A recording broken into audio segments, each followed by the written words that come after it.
Hey guys, this is James with RogueDuelist Trade, and on this channel we talk about current and upcoming Yu-Gi-Oh product and whether or not you should invest your money in order to profit. Today we're going to do our very first preliminary risk analysis on Freezing Chains, which is a structure deck that is going to be coming in early 2021. So this structure deck is actually coming out in the OCG in late November, so they're going to be getting this first. But we do know about 33 out of 46 cards that are going to be coming into the OCG. So guys, before I jump into the risk analysis, if you are wanting to get serious into Yu-Gi-Oh vending, you need to highly consider the RDT Patreon in partnership with Pro Play Games. We can get you guys cases at near wholesale rates, and you would be able to get product like Freezing Chain Structure Deck at $600 per case, depending on the patron tier. And also, if you'd like to have access to different funny Yu-Gi-Oh content from me, you guys should follow me on my new channel, RogueDuelist TV. I upload roughly 2 skits every single week. But all right, guys, without further ado, let's jump into our preliminary risk analysis on Freezing Chains. Market launch for this product is going to be February 19th, 2021. And the reason why we're doing this video so early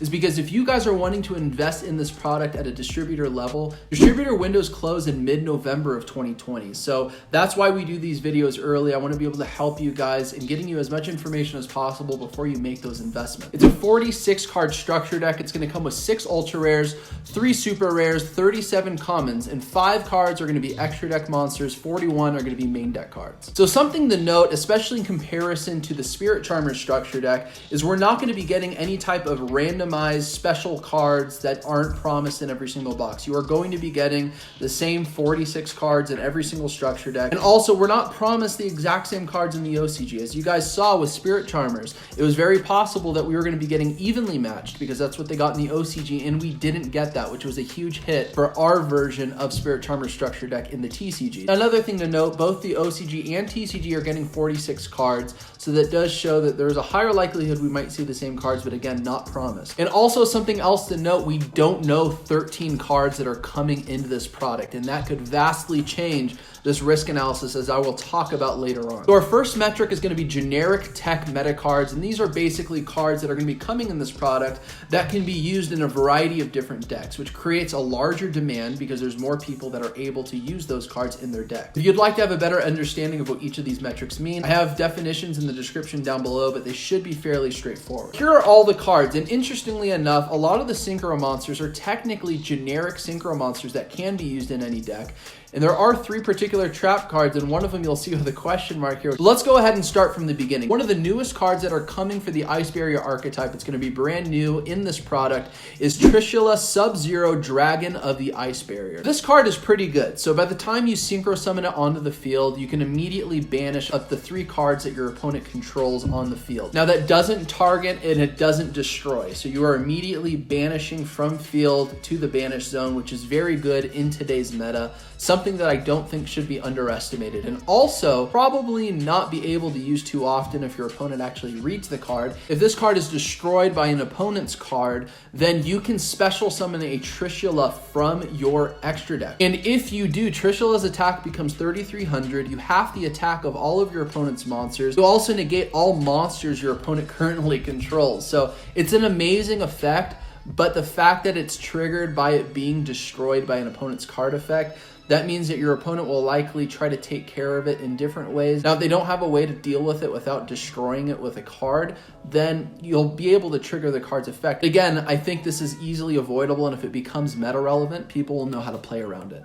Also, we're going to be getting Bryonic Dragon of the Ice Barrier. This card is a good synchro monster. It has been printed in the past, but it is a pretty high dollar card. There's not many few that have been printed. What it does is that you can discard any number of cards to the graveyard, and based on how many cards you discard, you can target that many cards on the field and send them back to the hand. But still very good, and something again that can be used generically. Now, obviously, we're going to be getting Trishula the Dragon of the Ice Barrier. This card has seen its fair share of reprints already. I think the cheapest one right now is the ultra rare from Dual Devastator. Getting this card in this product isn't going to do that much. I don't think it's going to be a very high value card, maybe 50 cents, 70 cents at best. Now, a Pointer of the Red Lotus is interesting. We actually just got this card printed as a super rare in OTS 14. If we didn't get that OTS 14 reprint yet, and we knew we were going to be getting this in the TCG, I think the value of this card would be much higher because it was only printed once in a like very old set and was never printed ever again. And this card has been seeing a lot of meta play. I don't know if it's seen as much as of late, but I think this is a card that will hold decent value. Maybe a $1 to $2 card being another common. It could be less than that. We'll really have to see. Vanity's Emptiness. I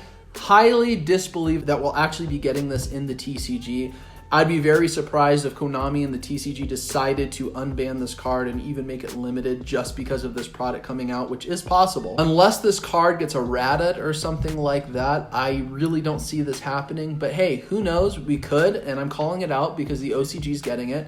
And if we don't get this card, the TCG will replace it with something else. So it'll be interesting to see what they could replace it with. And we're also getting Crackdown. So this would be the third reprint of Crackdown. And I want to say one more time, none of these cards have been confirmed in the TCG, but we know they're going to be coming in the OCG. And there has been patterns where we do see very similar cards that the OCG gets that we get. So we're going to be using that information to help us as we decide on investing in this product. But Crackdown, this would be its third reprint if we do get it. It was printed in the 2020 Tins of Lost Memories after its original print. I think the Megatin Prismatic Rare is sitting somewhere around like $2 to $3 right now. And with the original print being a super rare, this being a common if we do get it, I don't know how much value it's really going to have. But I do want to acknowledge that there's 13 cards that we do not know are going to be coming into this product. Konami could blow us away with some very good cards. Now, all 13 of these I don't think are going to be like generic tech cards necessarily, but there could be at least 3 that could completely change our perspective and how we look at this risk analysis. But overall, with the information we have, I'm calling it out as a 3. And I think this 3 is being carried mostly by the new generic Synchro Monster that we're going to be getting and the other Synchro Monsters that we're getting, because they can be played in most any deck that can play Synchro Monsters. And also a Pointer of the Red Lotus, Crackdown are good cards. I just don't think they're going to be the highest value in terms of other cards we could see. And Vanity's Emptiness, I have no idea. If that gets unbanned and we get that card, that will be cool if we actually see this in this product. Again, highly unlikely. Next metric is Legacy Support, and this structure deck is basically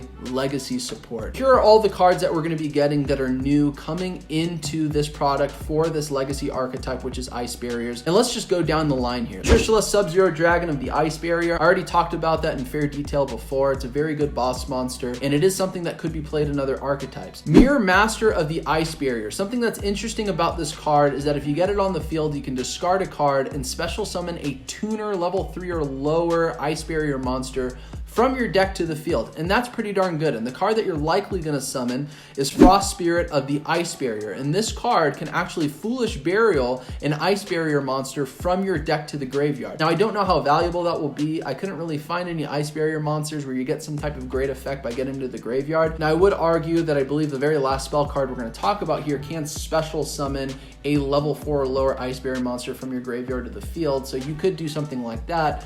But you really want to see those kind of like one card combo facilitators.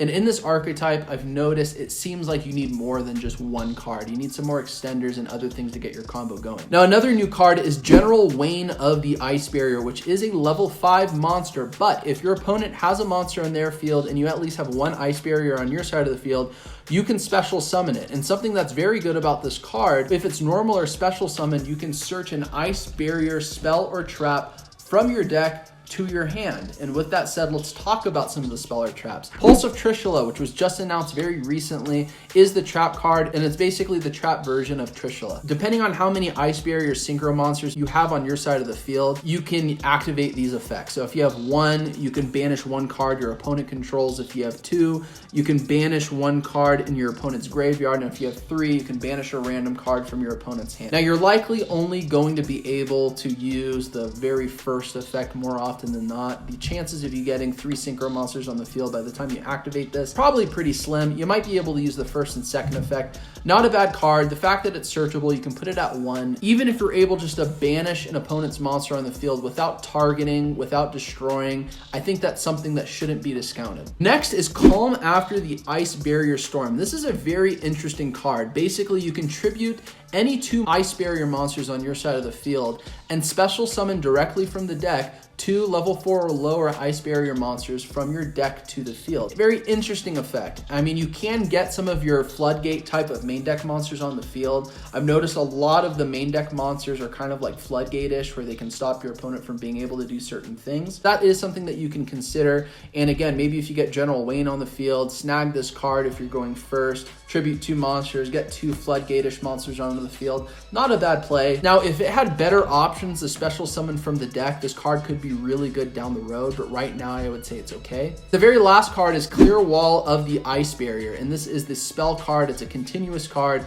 On activation, you can special summon a level 4 or lower monster that is an ice barrier from your graveyard to the field. And also, it does give you some protection. If you control 3 or more ice barrier monsters on your field, ice barrier monsters you control are unaffected by activated effects from any of your opponent's monsters that are special summoned from the extra decks. So pretty good card, does provide some protection, but again, you have to have 3 monsters on the field. It can be any ice barriers, which is more possible than the trap card. I think the special summoning effect is probably why you would play this the most. So overall, I graded Legacy support as a 4. I think for the archetype, it's actually fairly good. And you guys have to realize that there was a poll done in the OCG for structure decks that could be created, and this was voted #1 in the OCG, which is why they made this product. Although the Legacy support isn't necessarily going to be rampaging the meta, it's actually still pretty good, and it's not bad as a rogue strategy. Next metric is going to be meta impact. And as you guys would imagine, I think some of the more impactful cards is the Trishula Sub-Zero Dragon of the Ice Barrier. It's not like this crazy boss monster, but it's still very good,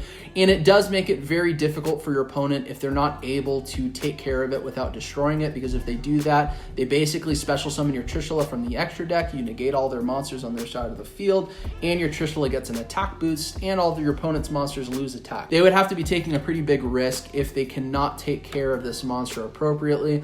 I think the 3 main deck monsters that we're getting are good. Again, I don't think it's going to be really making the hugest impact in the meta.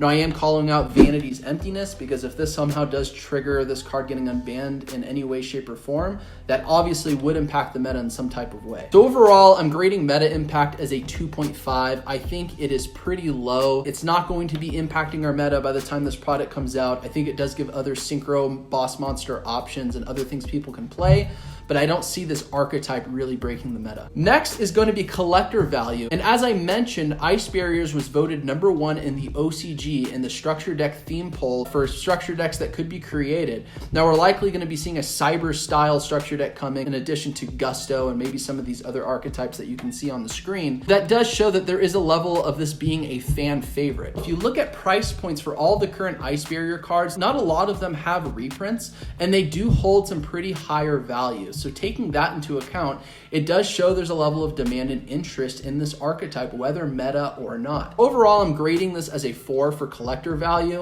I think if it had more things going for it, like Spirit Charmers, which there was like a level of randomization of certain cards that you could or could not get, that could add to the collectability, but I think overall as a fan favorite, I'm giving this a 4. Next is reprint ratio selection. I've already talked about most of these cards. I would say looking at the synchro monsters here on the top left, these cards haven't seen that many reprints and are holding some higher value, as I already mentioned. I believe Dance Princess of the Ice Barrier hasn't seen any reprints yet, and it's going to be seeing its first reprint in the structure deck. Pointer of the Red Lotus, this is its first reprint out of OTS 14. Vanity's Emptiness, I think, is an interesting selection for cards that are being reprinted. In addition to Crackdown, I don't think it's a reprint that was really needed at this point in time, but I think it is something that can add some value to the product. Because this product is getting new cards, we don't want a fully reprint product. That's never good because it's always diluted value. We are getting new cards. We are getting printings of cards that haven't been reprinted in a long time. So I think those are things that should be considered. Overall, I graded this as a 3.5. I don't think it's necessarily high, but I think, again, because a lot of these cards haven't been reprinted in a while, I think that does add to the value of this product, which means the selection aren't overall that bad. Now, if we do see some very good generic tech cards that are going to be reprinted in this product, such as a card like an Evenly Match that we wished we got in Spirit Charmers, that will drastically increase the score. Next is product value versus cost. So MSRP, it's $949 a case. If you're able to buy through the RDT Patreon, the cost is $600 per case, depending on which patron tier you're at, and you get 96 decks. So when you look at it that way, Structure Decks is an interesting product because you're likely going to be able to buy it at wholesale and flip it at $9.99 at MSRP, which is what people typically pay at their Walmart, Target, or a local OTS store. So I think that is something to consider, is that you're promised cards, you know what you're going to get, so it is less risk. So if you're able to get it at wholesale, you can make a profit. So with that in mind, I graded this as a 4. I think it's high. I think, again, if we got better generic tech cards in this product that was going to be reprinted, that could hit this score higher, because we know we're going to be getting those cards and we know the value that they're likely going to hold. The overall initial risk analysis score for Freezing Chains is a 69.5. It's not terrible, but it's not great. I think there is a good amount of risk because we don't really know how people are going to respond to this product. Again, I think we can take some educated guesses that there is a demand for the Ice Barrier archetype. It is kind of a fan favorite that people are going to be interested in getting. We don't know 13 cards that are coming in this product, which does present some risk. We can highly hope that they're going to be very good reprints, but if we look at Spirit Charmers, we knew that OCG was getting evenly matched and we didn't get it at all. You still have to take that with a grain of salt as well. I think this is a product that is something that you may want to consider buying and keeping sealed and holding for maybe about a year before any unlimited runs come out for this product. I think it can gain value over time and a level of demand for people that want to get it. And also, you may just want to sell them sealed as sealed structure decks and just make immediate profit. I think you can make roughly $260 per case if you buy sealed structure decks, again, at roughly $600 per case. You should make roughly a $260 or more profit even after fees for selling the product. So it is kind of like promised money if you're willing to take the time and grind and sell all of your structure decks. But again, it's not really a strong meta product, and there isn't very strong meta reprints coming in this product. Some of them are good, they're not bad, but I think we've seen better in the past, so you kind of have this expectation when you see these types of products.